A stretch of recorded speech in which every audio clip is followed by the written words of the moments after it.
प्रिय विद्यार्थियों, आप सबका एमए उत्तरार्ध संस्कृत की कक्षा में पुनः स्वागत है। हम विक्रमांक देव चैतम के प्रथम सर्ग का 38वां श्लोक पढ़ने जा रही हैं। यह श्लोक इस प्रकार है। जगाम या अंगेषु रथांगनां परस्परा दर्शन लेपनत्वं सा चंद्रिका चंदन पंकांति सितांशु शाणा फलके ममज्जः। या रथांगनाम्ना जो चांदनी चकवा चकवियों की अंगेषु परस्परा दर्शन लेपनत्वम अंगों में एक दूसरे को देखने वाला लेप जगामा बन गई है। जो चांदनी चकवा और चकवी के शरीरों में एक दूसरे को न देख लेने वाला गाढ़ा लेप बन गई है, अर्थात उनके वियोग का जो कारण बन गई है। चंदन पंक कांति, चंदन के लेप की कांति के समान कांति वाली सा चंद्रिका, वह चांदनी सितांशु शाना फलके, चंद्रमा रूपी कसौटी के फलक पात्र में ममज्ज डूब गई, समाहित हो गई है। कवि का आशय यह है कि रात्रि में जिस चांदनी ने ही चकवा चकवी को परस्पर वियुक्त कर दिया था, इस विषय में कवि यह कल्पना करता है कि चकवा चकवी यद्यपि एक दूसरे से वियुक्त नहीं होती, किंतु चांदनी ने एक ऐसे लेप को उनके अंगों पर लगा दिया है जिससे कि एक दूसरे को वह न देख सकें। इसलिए मानो वे वियोगावस्था में पड़कर रात भर चांदनी के कारण परस्पर मिलने हेतु तड़पते रहे। मानो वे वियोगावस्था में पड़कर एक दूसरे को मिलने के लिए इच्छुक रहे। जब सूर्योदय होने लगा तब वही चांदनी के लेप जैसी शोभा वाली चांदनी चंद्र रूपी श्याम वर्ण के कसौटी रूप पाषाण पटल जैसे पात्र में ही मानो सिमट गई, अर्थात चांदनी विलुप्त हो गई। निष्कर्षतः चांदनी के विलीन हो जाने से रात्रि के समापन की यहाँ सूचना प्राप्त होती है। रथांगनाम, यह इस समस्त पद का विग्रह होगा। रथांगम एव नाम येषाम ते तेषाम बहुव्रीहि समास है।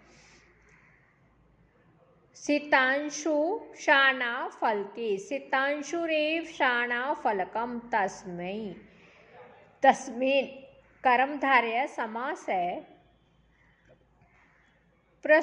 इस पद्य में उपमान उपमेय का अभेद आरोपित हो जाने के कारण रूपक अलंकार है।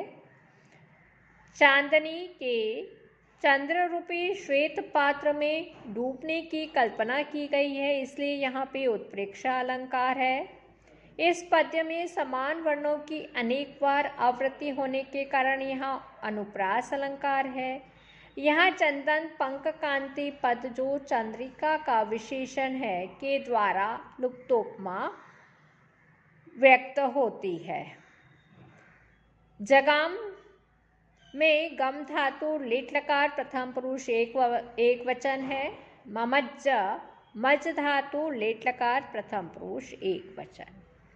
अब हम 39वां श्लोक पढ़ने जा रहे हैं। यह इस प्रकार है।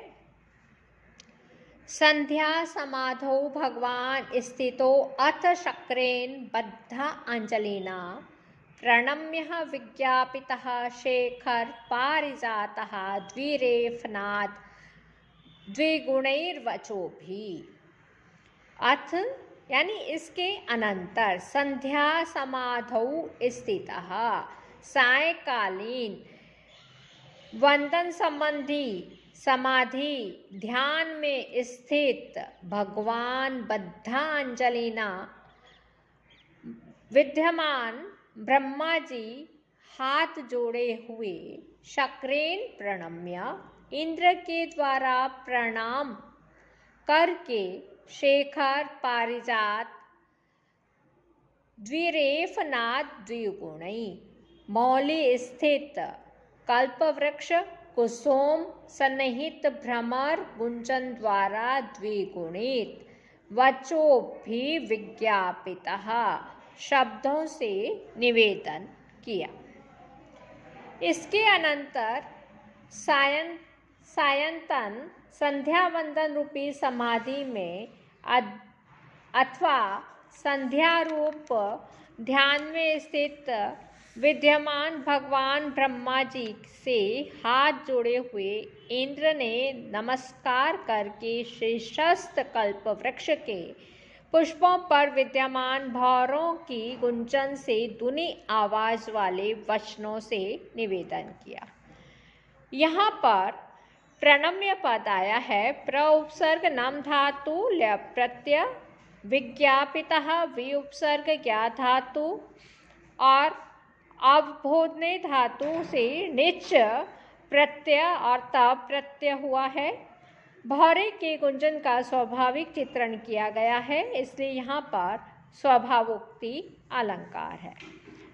प्रस्तुत पद्य का भावार्थ यह है, जब ब्रह्मा जी संध्या के पूजन में ध्यान मग्न थे, तभी सुरपति इंद्र ने उनकी स्तुति करने के लिए हाथ जोड़कर इस प्रकार के उच्च स्वर वाले वाक्यों के माध्यम से प्रार्थना की, जैसे उनके सिर पर विराजमान कल्पवृक्ष के कुसुम पुंजों में भ्रमर समूह गूंज रहा हो। इस प्रकार ब्रह्मा जी की इंद्र द्वारा की गई स्तुति को कवि ने यहाँ प्रस्तुत किया है। आज यहीं पर हम समाप्त करते हैं। पुनः मिलेंगे।